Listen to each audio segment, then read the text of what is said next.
Welcome back to the channel. In the last video, I discussed the current world scenario and what we could expect to see happen in the near future. I also alluded to the golden age and the future conditions it will bring for the lives of all those who are able to have access through their continuous upgrading of vibration.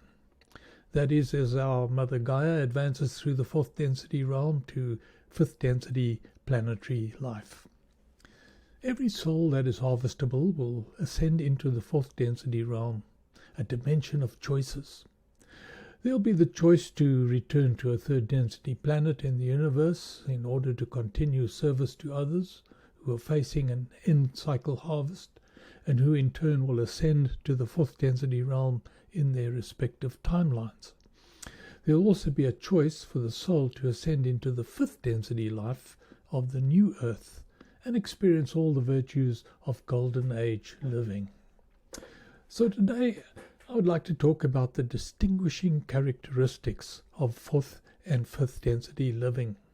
That is, what souls will experience as they assimilate the different virtues offered to all those who are in the process of ascension.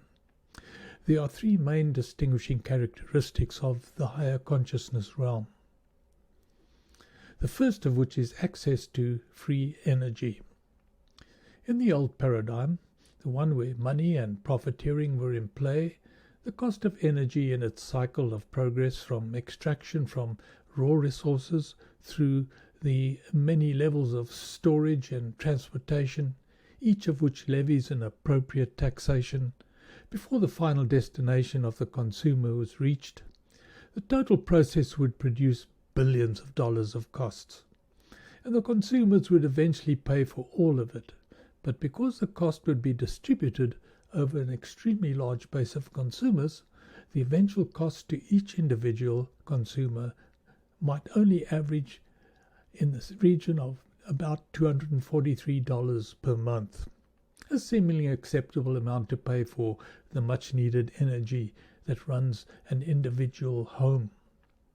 Involved in this entire process is the profit that each level will extract for itself. This is the truth that underpins the old paradigm. When free energy replaces this old paradigm, the costs are suddenly reduced to a nominal one-off cost for the free energy device that would efficiently run the needs of one average household.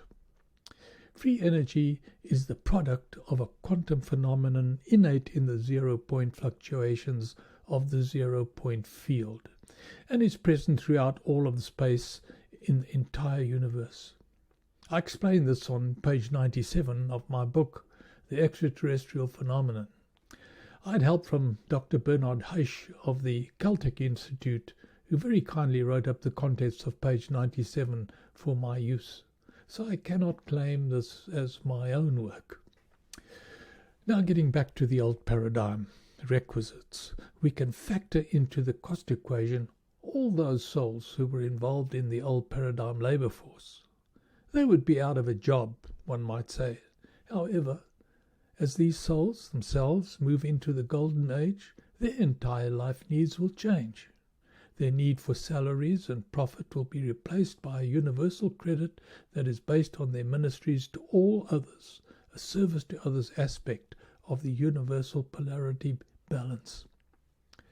The second characteristic of the higher consciousness realm is instantaneous access to universal knowledge with regard to your past and future incarnations. There will be an immediate transfer between the conscious and subconscious minds of the soul's desired queries.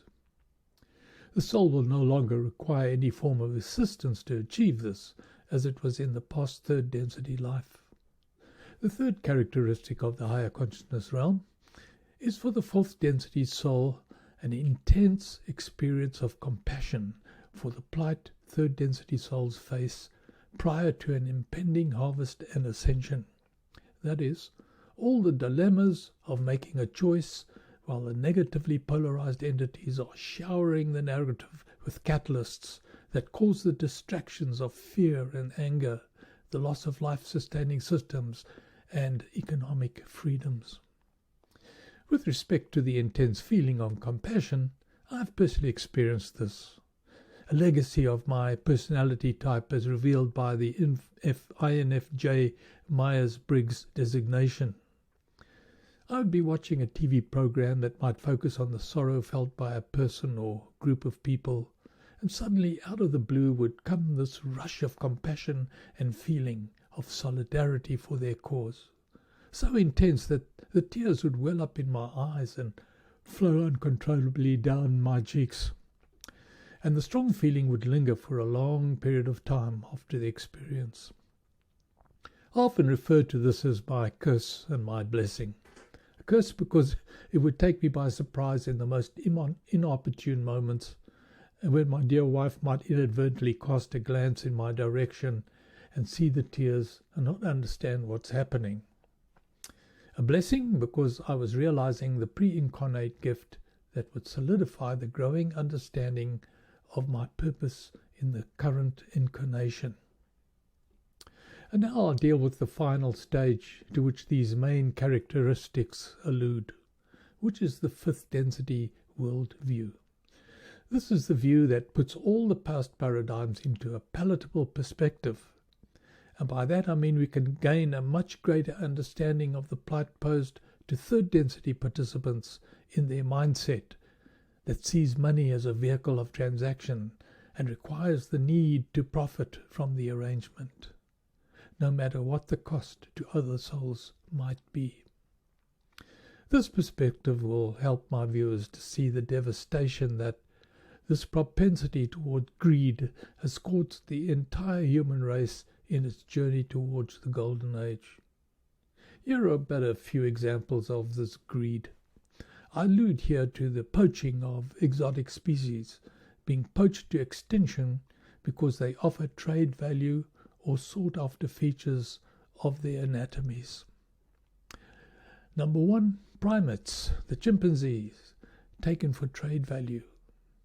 Number 2, the tiger, for their beautiful hides. Number 3, the African elephant, for its ivory tusks. Number 4, the white and Javan rhinos, for their keratin horns.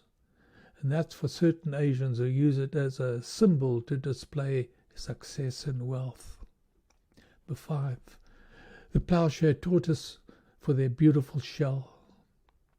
Number 6, the addax antelope, for its horns and hide. All these beautiful species of animals are well on their way to extinction, and some are already there. While the incentive for profit and the need to satisfy a ritualistic rite remains the modus operandi of the old paradigm, it remains impossible to eradicate this nefarious behavior. The only answer is to an increase in vibration with its consequent elevation of consciousness, to become a part of the Golden Age and all it has to offer. The Golden Age concept came to us through the decryption prowess of those who have so diligently researched the ancient Mayan glyphs with their mythological impartations and the ancient Vedas portrayal of the 4 ages, the Kali Yuga or Iron Age, the Dwapara Yuga or Bronze Age, the Tetra Yuga or Silver Age, and finally the Satya Age, which is the Golden Age. All of these insightful conclusions have derived a message for mankind's future, a message of hope for our current timeline, and a preview of humanity's consciousness evolution that takes place within the final 5,000-year period of the precession of the equinoxes. This period effectively ended with the Iron Age in 2012 CE. That means if all this is true, we're on the cusp of entering that final age. I believe this to be the assimilation of the New Earth experience. So just a summary of what we have learned from today's talk. The 3 distinguishing characteristics of a higher consciousness realm. The benefit of free energy. Instantaneous universal knowledge. The experience of compassion for those who are going through a third density experience. And finally, the worldview perspective of fifth density life. With regard to the previous video, that is the current scenario of catalysts we are experiencing and what we can still expect in the near future, I realized that there might have happened since those recordings, so I will re-emphasize the need to remain in a calm state of mind as you might have to contemplate the futuristic potential losses to your freedoms and economic welfare. Remember, to entertain fear is to negate any possible opportunity to expose the enemy's plans of their continued deception. Well, that's all we have time for on this expose of Spiritually Conscious Soul 101. But before we close, please remember to hit the thumbs up and subscribe buttons below. It's vitally important that should you resonate with this message, you encourage others to subscribe, and in doing so keep this channel active and relevant. If you would like to leave a comment, please make use of the comment section provided below. Thank you for watching my channel, and be sure to catch up with the latest material on the next viewing of Spiritually Conscious Soul 101.